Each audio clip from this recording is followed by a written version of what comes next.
দক্ষিণ এশিয়ার বুকে প্রকৃতির এক অনন্য সৃষ্টি নেপাল। উত্তর সীমান্তে প্রকাণ্ড হিমালয় প্রাচীরের মতো দাঁড়িয়ে আছে, আর তার কোল ঘেঁষে গড়ে উঠেছে এক অপার সৌন্দর্যের জনপদ। বিশ্বের সর্বোচ্চ শিখর মাউন্ট এভারেস্ট থেকে শুরু করে শান্ত সমতল তরাই, নেপাল কেবল একটি ভৌগোলিক সীমানা নয়, এটি ঐতিহ্য, বিশ্বাস এবং অসীম সহনশীলতার এক জীবন্ত রূপকথা। নেপালের রাজধানী কাঠমান্ডু প্রাচীন স্থাপত্য ও আধ্যাত্মিকতার এক অভূতপূর্ব সংমিশ্রণ। দরবার স্কোয়ারের গলিগুলোতে হাঁটলেই মনে হবে যেন সময়ের চাকা থমকে দাঁড়িয়েছে কয়েকশো বছর পেছনে।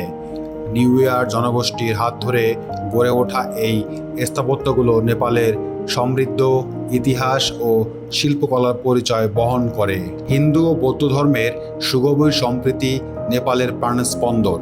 একপাশে পশুপতিনাথ মন্দিরে বাগমতী নদীর তীরে ধূপের ধোঁয়া আর সন্ধ্যার আরতি, অন্য পাশে স্বয়ংভূতনাথের চোখজোড়া যেন পুরো উপত্যকার ওপর শান্তির বার্তা ছড়িয়ে দিচ্ছে। পাহাড়ের কোল থেকে কিছুটা দক্ষিণে এলেই শান্ত স্নিগ্ধ পরিবেশ লুম্বিনী। খ্রিস্টপূর্ব ষষ্ঠ শতাব্দীতে এই পবিত্র ভূমিতে জন্মগ্রহণ করেছিলেন অহিংসা ও শান্তির প্রতীক গৌতম বুদ্ধ। দেশ বিদেশের হাজারো তীর্থযাত্রী এখানে আসেন একটু মানসিক শান্তি আর ধ্যান ধারণের খোঁজে। নেপাল সারা বিশ্বের কাছে অহিংসার এক নীরব বার্তা নিয়ে দাঁড়িয়ে আছে। এবার চলুন নেপালের প্রকৃতি রানী পোখরায়। নীল জলের ফেব্রুয়ারিতে যখন অন্নপূর্ণ পর্বতশ্রেণীর ছায়া পড়ে, তখন সৃষ্টি হয় এক কাল্পনিক দৃশ্যপট। পাহাড়ি ট্রেকিং, প্যারাগ্লাইডিং কিংবা হিমালয়ের বুকে মাউন্টেন বাইকিং রোমাঞ্চপ্রিয় মানুষের জন্য নেপাল এক স্বর্গরাজ্য।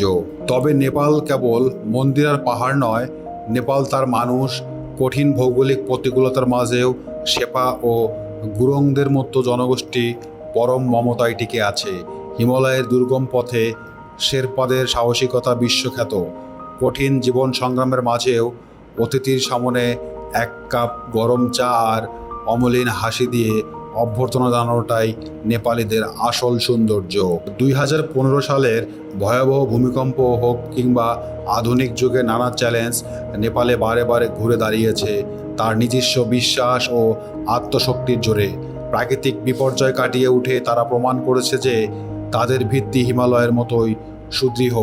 মাউন্ট এভারেস্টের উচ্চতা আর গৌতম বুদ্ধের শান্তির বার্তা নিয়ে নেপাল আজও টিকে আছে বিশ্বে মানচিত্র এক অনন্য বিস্ময় হয়ে।